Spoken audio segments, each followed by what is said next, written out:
নমস্কাৰ, মই ৰঞ্জন চৌধুৰী। এই মুহূৰ্তত হিমন্ত বিশ্ব শৰ্মা ডাঙৰীয়া আটাইতকৈ মূৰৰ কামৰণি হ'লগৈ আপোনাৰ জুবিন গাৰ্গ। আৰু যোৱা 19 ছেপ্টেম্বৰৰ পৰা আমি নন ষ্টপ আমি কৰি আহি আছোঁ। আৰু প্ৰতিটা এপিছ'ডতে আপোনালোকে গম পাব যে কেনেকৈ সময়ে সময়ে তেওঁৰ মূৰৰ কামৰণিটো বাঢ়ি আছে, কমাৰ কোনো ধৰণৰ লক্ষণ নাই। কিন্তু তাৰ পৰা কেনেকৈ ফালুৰি কাটিব, বেলেগ এটা লাইন ল'ব পৰা যায়, তাৰ কাৰণে তেওঁ অহৰহ এইটো চেষ্টা কৰি আছে। আৰু টু ছাম এক্সটেণ্ট তেওঁ অলপ ছাকচেছ হৈছে যেন লাগিছে, নাজানো শেষলৈকে কি হয়। হঠাৎ এই জুবিন গাৰ্গৰ বিষয়টোক লৈ উত্তাল হৈ থকাৰ মুহূৰ্তত পটককৈ নতুন এটা ইছ্যু এণ্ট্ৰি তেখেতে দিব খুজিছে, যে বীৰ লাচিত সেনা। আপোনালোকে দেখিছে ইতিমধ্যে ছ'চিয়েল মিডিয়াতো এভেইলেবল হয় যে বীৰ লাচিত সেনা সম্পৰ্কে মুখ্যমন্ত্ৰী ডাঙৰীয়াই কৈছে যে তেওঁলোকৰ যি কৰ্মকাণ্ড সেইবিলাক আমি ভাল পোৱা নাই, বহু আগৰ পৰা সেইবিলাক আমি লক্ষ্য কৰি আছোঁ। গতিকে এই ধৰণে চলি থাকিলে আমি কিন্তু তেওঁলোকক নিষিদ্ধ ঘোষণা কৰিম, যেনেকৈ আলফাক নিষিদ্ধ ঘোষণা কৰা হৈছে, তেনেকৈ নিষিদ্ধ ঘোষণাৰ কথাটো ওলাইছে। তো সেইটো কাৰণটো কি, হঠাতে কিয়? কাৰণ আপোনালোকে ছাবস্ক্ৰাইব মই কিয় কৰিবলৈ কৈ আছোঁ, তাৰ মূল কাৰণ হ'ল শৃংখলচলীয়া কাৰ সৃষ্টি, ফ্ৰেংকেষ্টাইন। তাৰ ওপৰত চাব, মোৰ ইউটিউবত আছেই ফ্ৰেংকেষ্টাইন। এই ফ্ৰেংকেষ্টাইন ক্ৰিয়েট কোনে কৰিছিল সেইটো সম্পৰ্কে আছে, বেগলৈ যাব পাই যাব চব বস্তু। সেইটো কিন্তু জুবিনৰ মৃত্যুৰ আগৰ এপিছ'ড দেই, এইটো 19 তাৰিখৰ ভিতৰত নাই, সেইটো চাব। কোনে কাক সৃষ্টি কৰিছে, কি কৰিবলৈ, কাক কি ঢাল বনাবলৈ চেষ্টা কৰিছে। অলপতে চকুত পৰিলে নলবাৰীৰ বীৰ লাচিত সেনাৰ কিছু SOP জাৰি কৰিছে। কাৰণ SOPটো চবেই জাৰি কৰিব নহয়, কাৰণ SOP যিহেতু CM কৰিছে, গতিকে SOP কথাটো আহিছে। আৰু CM যদি SOP জাৰি কৰিছে, তো মাদাৰ অফ ডেমক্ৰেচি চবৰ অধিকাৰ আছে, চব সংগঠনৰ অধিকাৰ আছে SOP জাৰি কৰাৰ। SOPত কি বুলি কৈছে বীৰ লাচিত সেনাই, নলবাৰী জিলা সমিতিয়ে তেওঁলোকে কৈছে, খুব স্পষ্টকৈ কৈছে যে ছট পূজাত মায়াবিনী গানেৰেদি ষ্টাৰ্ট কৰিব লাগিব। কোনো ধৰণৰ হিন্দী গান নচলিব, DJ নচলিব। হয়, ভক্তিমূলক গান আপুনি বজাব পাৰে, অৰ্থাৎ ছট পূজাৰ লগত সংগতি ৰাখি যিবিলাক গান সেইবিলাক বজাব পাৰে। তো তেনেকৈ দিছে। DJৰ ওপৰত নিষেধাজ্ঞা তেওঁলোকে SOP জাৰি কৰিছে, বাকী যি আছে ইত্যাদি ইত্যাদি। নাজানো এই মুহূৰ্তত আজি ছট পূজাত নলবাৰীত গ্ৰাউণ্ড ৰিয়েলিটিটো কি, পিকচাৰটো কি, সেইটো কালি পৰহি আৰু বেছি স্পষ্ট হৈ যাব।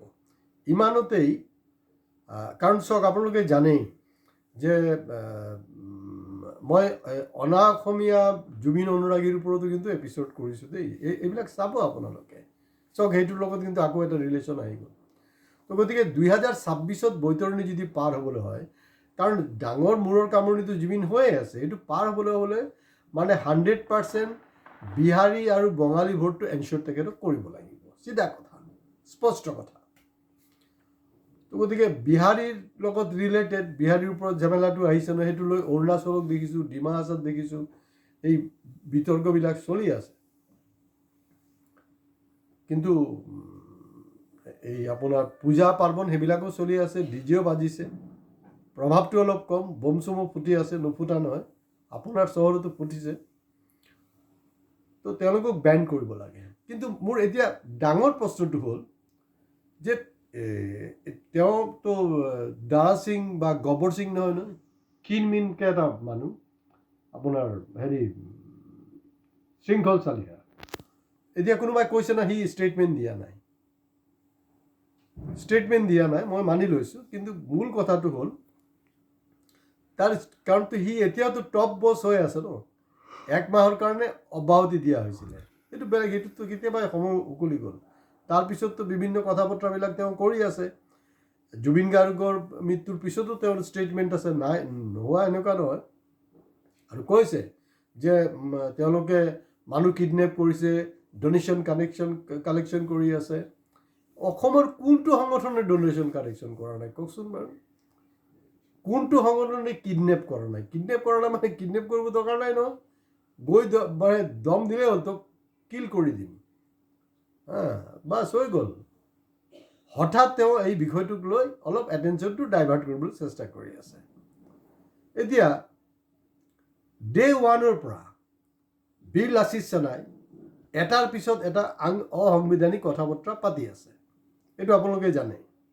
তো মোৰ ইউটিউবত চাব, যোৱা বছৰ যেতিয়া শৃংখলে এই মুখ্যমন্ত্ৰীৰ নিৰ্দেশত, মুখ্যমন্ত্ৰীৰ পৃষ্ঠপোষকতাত আপোনাৰ এই কেবিনেট মিনিষ্টাৰ, কাৰণ CMৰ কনচেণ্ট নোহোৱাকৈ কেবিনেট মিনিষ্টাৰৰ প্লাছ শিৱসাগৰ জিলা প্ৰশাসনৰ পৃষ্ঠপোষকতাত তাত কিন্তু মাৰোৱাৰী বেপাৰীক আটক কৰোৱা হ'ল। কেবিনেট মিনিষ্টাৰ, তেওঁ one of the strongest cabinet minister Ranoj Pegu. কালি পেৰুকি কিন্তু ৰণোজ পেগু CMও হ'ব পাৰে। আপোনালোকে অলপ আণ্ডাৰ এষ্টিমেট নকৰিব, বহুত কিবা কিবি হ'ব পাৰে। মই আগৰ পৰা কথাবিলাকৰ ইংগিত দি আছোঁ, মন কৰিব। হ'ল ডেপুটি LOP তথা কংগ্ৰেছৰ অসম প্ৰদেশ কংগ্ৰেছৰ সভাপতি, গৌৰৱ গগৈ তেখেত 31 মে'ৰ দিনাখন যেতিয়া যোৰহাটত এণ্ট্ৰি লৈছিলে, এণ্ট্ৰি লওঁতে তো ডাইৰেক্ট আপোনাৰ যি উৎপাত কৰিছে, তাত যদি CMৰ হেল্প নথকা হ'লে এইটো উৎপাত কোনো পৰ্যায়েই সম্ভৱ নহয়। এইটো কৰিছে। তো তেতিয়া তেওঁলোকৰ ওপৰত এই প্ৰতিবন্ধকতাৰ কথা, বেআইনী ঘোষণা কৰাৰ কথাটো আহিব লাগিছিলে, কিন্তু তেওঁলোকেতো অনা নাই। এতিয়া হঠাৎ মানে কি জুবিনৰ যি মানে উত্তাল হৈ আছে মানুহটো বিষয় লৈ, এইটোক তল পেলাবলৈ এইটো চেষ্টা কৰি আছে নেকি? যদি আপোনাৰ বেন কৰিবলৈ আছে, 2024 তেওঁলোকক বেন কৰিব লাগিছিলে। আৰু তেওঁলোকৰ ৰেজিষ্ট্ৰেশ্যনটো কেনেকৈ হ'ল? কি ছ'চাইটি এক্টত কোনটো ধাৰাত পৰিছে এইবিলাক কথা? তাৰমানে আপুনি যি খুচি বগি থাকক, একো নাই। লাইক অৰ্ণৱ গোস্বামী, সুধীৰ চৌধুৰী, যি খুচি বগি থাকক, সংবিধান বিৰোধী কথা পাতক, সেইটো যাতে বিজেপিক ডিষ্টাৰ্ব নহয়। হয়, বিজেপিক ডিষ্টাৰ্ব কৰাকৈ কিবা কথা পাতিলে তেতিয়া কিন্তু UAPA লগাই দিব। তিনিচুকীয়া TDA মাৰ্কেটত যি গণ্ডগোল হৈছিল, জুন জুলাই মাহ মানে ঝেমেলা হৈ আছিলে, তাতো শৃংখলক দেখা গৈছিলে। তেখেতে কৈছে যে না, মই যদি তিনিচুকীয়ালৈ আহোঁ তেতিয়াহ'লে কিন্তু অগ্নিগৰ্ভ পৰিস্থিতি হ'ব। DC SP-ক একদম অ'পেন চেলেঞ্জ কৰিছে, ভাবুকি দিছে, তেতিয়াও তেখেতে কৰা নাই। হঠাৎ এই তৎপৰতাটোক লৈ কিন্তু ইতিমধ্যে সচেতন মহলৰ চৰ্চা আৰম্ভ হৈছে। গতিকে তেখেত ট্ৰাই কৰিব, চেষ্টা কৰি আছে, কৰিব নহয় কৰিয়ে আছে, যে জুবিন গাৰ্গৰ ইছ্যুটোক অলপ তল পেলোৱাৰ কাৰণে অমুকক বেন কৰা, তমুকক বেন কৰা, এই কাৰবাৰটো তেওঁলোকে কৰি আছে। আজি ইয়াতে শেষ কৰিছোঁ। নমস্কাৰ। আপোনালোকে শ্বেয়াৰ, লাইক আৰু প্লিজ ছাবস্ক্ৰাইব কৰিবলৈ আপোনালোকে নাপাহৰিব।